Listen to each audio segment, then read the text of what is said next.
Shalom, puji Tuhan. Pada hari ini saya bersyukur kepada Tuhan dan bersuka cita karena diberi kesempatan untuk beribadah bersama-sama dan belajar firman Tuhan bersama Persekutuan Kaum Perempuan DKII Yegar Sahaduta Jayapura. Puji Tuhan. Mari kita berdoa bersama sebelum kita merenungkan firman Tuhan. Kita berdoa. Tuhan, kami mengucap syukur untuk kesempatan yang Tuhan berikan. Roh Kudus Tuhan memimpin dan menuntun kami, memberikan kami roh hikmat, pengertian, pewahyuan, untuk kami mengerti kehendak Tuhan lewat firman-Mu yang akan kami pelajari bersama-sama. Urapi hamba-Mu yang menyampaikan firman Tuhan. Berbicaralah Tuhan, sebab kami siap untuk mendengarkan dan melakukan firman Tuhan. Amin. Kaum perempuan yang dikasihi oleh Tuhan, di dunia ini ada begitu banyak deretan nama-nama perempuan-perempuan hebat yang mengubah sejarah dunia dengan warisan yang mereka turunkan kepada generasi selanjutnya. Ada begitu banyak nama. Beberapa di antaranya misalnya Maria Beasley pada tahun 1882 menciptakan sekoci. Yang lain misalnya Mother Teresa yang kita kenal bersama-sama, yaitu seorang biarawati Albania dan pekerja amal yang mengabdikan dirinya untuk melayani orang lain tanpa pamrih. Yang lain lagi misalnya R.A. Kartini, sosok pelopor kebangkitan emansipasi wanita. Dan masih banyak lagi nama-nama perempuan-perempuan hebat yang dikatakan mengubah sejarah dunia dengan warisan yang mereka turunkan kepada generasi selanjutnya. Hari-hari ini kita pun pasti sedang mempersiapkan warisan yang terbaik untuk generasi setelah kita. Bahkan di Amsal 13 ayat 22 berkata, orang baik meninggalkan warisan untuk anak dan cucunya. Nah, pertanyaannya adalah warisan seperti apa yang kita sebagai kaum perempuan dapat wariskan kepada generasi di bawah kita? Rumah mewah, mobil mewah, harta benda, deposito, atau apa? Ilmu pengetahuan mungkin, budi pekerti, teladan hidup? Apa yang dapat kita wariskan? Hari ini kita akan belajar satu bagian. Ternyata ada satu warisan yang bernilai kekal, yang penting dan perlu untuk kita wariskan kepada generasi setelah kita. Mari bersama-sama kita membaca satu bagian dari firman Tuhan yang terambil dari kitab 2 Timotius pasal yang pertama ayatnya yang kelima. 2 Timotius pasal 1 ayat yang kelima. Sebab aku teringat akan imanmu yang tulus ikhlas, yaitu iman yang pertama-tama hidup di dalam nenekmu Lois dan di dalam ibumu Eunike, dan yang aku yakin hidup juga di dalam dirimu. Kaum perempuan yang dikasihi oleh Tuhan, pembacaan yang baru saja kita baca adalah surat yang ditulis oleh Rasul Paulus untuk anak rohaninya, yaitu Timotius. Di dalam pembacaan ini, Rasul Paulus mengungkapkan ucapan syukurnya, dan juga nasihat kepada Timotius untuk tetap bertekun di dalam panggilannya. Paulus sebagai orang tua rohani dari Timotius tentu telah mewariskan banyak pengalaman-pengalaman rohani untuk Timotius, banyak pengajaran-pengajaran, dan juga teladan-teladan dalam pelayanan untuk Timotius. Namun dalam pembacaan ini kita melihat bahwa ketika Rasul Paulus mengingat iman Timotius, anak rohaninya, ia pun secara terang-terangan mengungkapkan kesannya kepada keluarga Timotius. Dimulai dari neneknya Lois dan ibunya Eunike.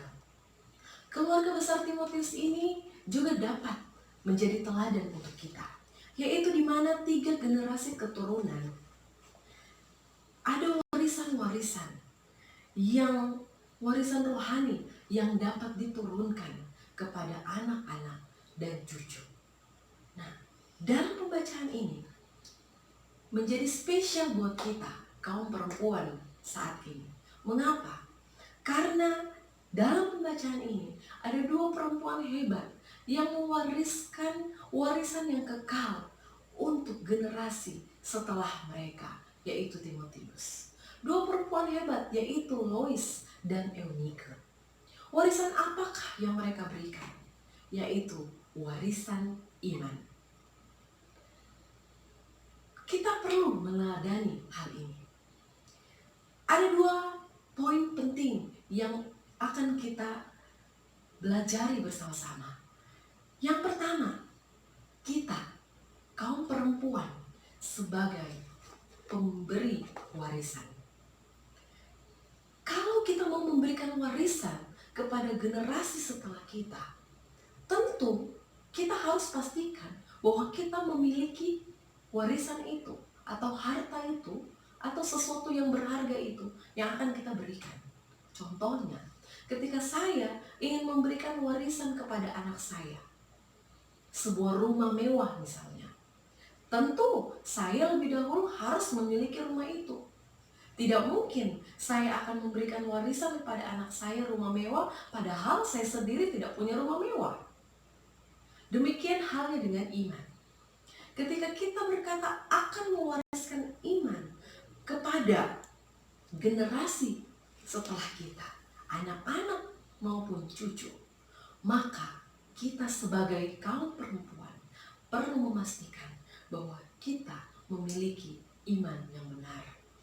Iman yang saya maksud di sini adalah iman yang percaya, iman yang mengenal Tuhan lewat persekutuan yang intim dengan Tuhan, lewat pembelajaran firman Tuhan dari hari ke hari, dan iman yang mengandalkan Tuhan dalam situasi apapun, dalam susah maupun senang, dalam suka maupun duka, dalam situasi yang baik-baik saja maupun dalam situasi yang sulit seperti saat ini.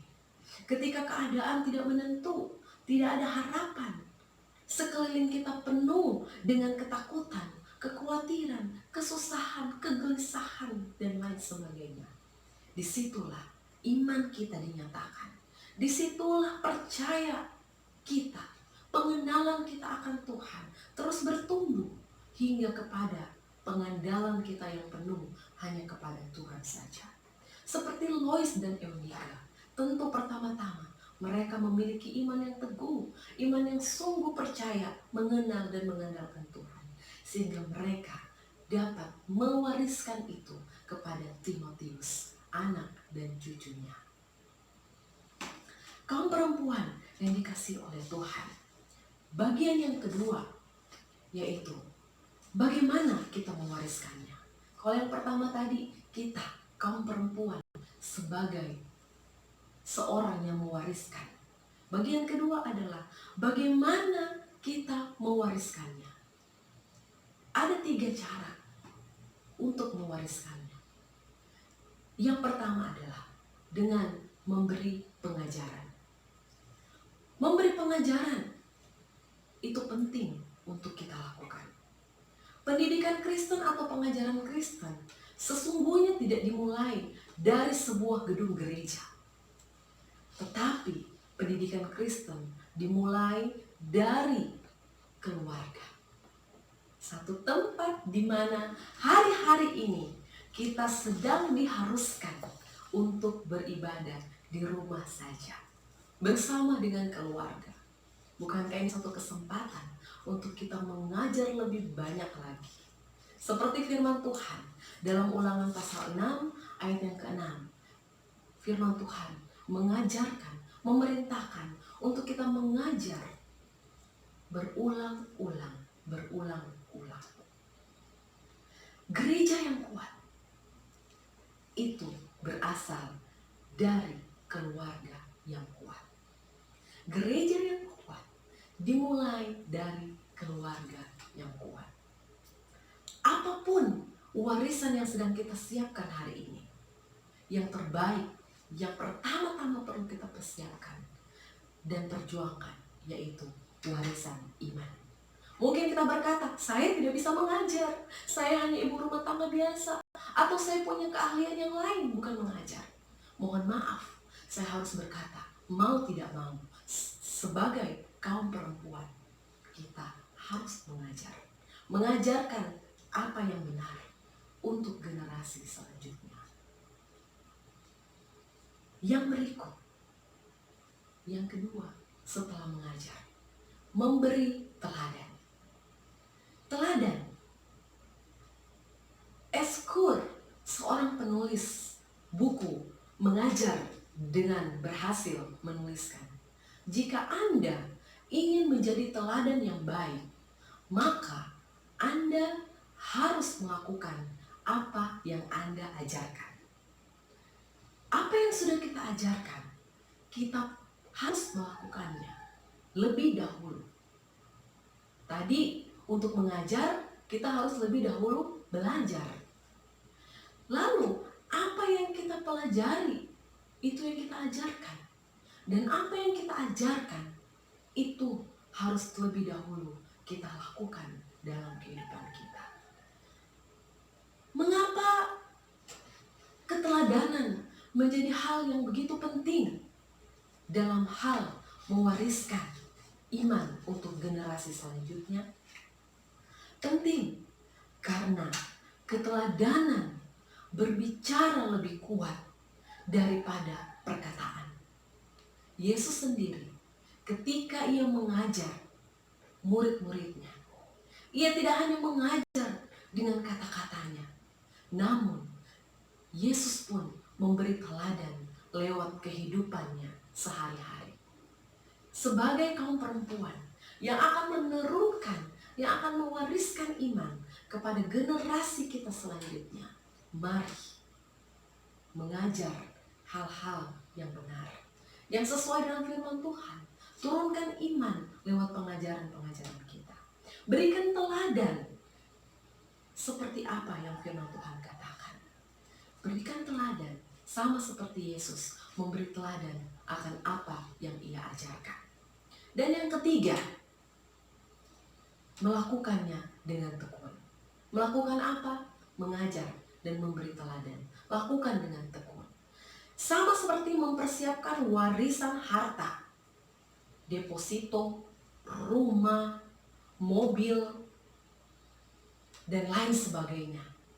Dibutuhkan kerja keras untuk mempersiapkan itu semua. Dibutuhkan jerih lelah, keringat, bahkan tetesan air mata. Maka untuk mempersiapkan warisan yang bernilai kekal pun dibutuhkan perjuangan yang tidak ada hentinya. Saya berharap dan saya berdoa kiranya kaum perempuan hari-hari ini dikuatkan oleh Tuhan untuk kita bersama-sama tekun mengajar dan menjadi teladan untuk generasi selanjutnya. Kiranya firman Tuhan ini akan memberkati dan menolong kita semua mewariskan warisan yang kekal bagi generasi kita saat ini dan seterusnya. Dan saya percaya bukan hanya generasi selanjutnya, tapi orang-orang di sekitar kita pun akan merasakan dampak dari apa yang kita lakukan sebagai kaum perempuan. Kita berdoa. Ya Tuhan Allah Bapa di sorga, terima kasih kami telah selesai belajar firman Tuhan. Kiranya Tuhan tolong kami sebagai kaum perempuan agar kami dapat melakukan firman Tuhan ini dalam kehidupan kami, sehingga hidup kami dapat memberikan warisan iman untuk generasi setelah kami, bahkan untuk orang-orang yang ada di sekitar kami. Terima kasih Tuhan, di dalam nama Tuhan Yesus kami berdoa dan mengucap syukur. Amin.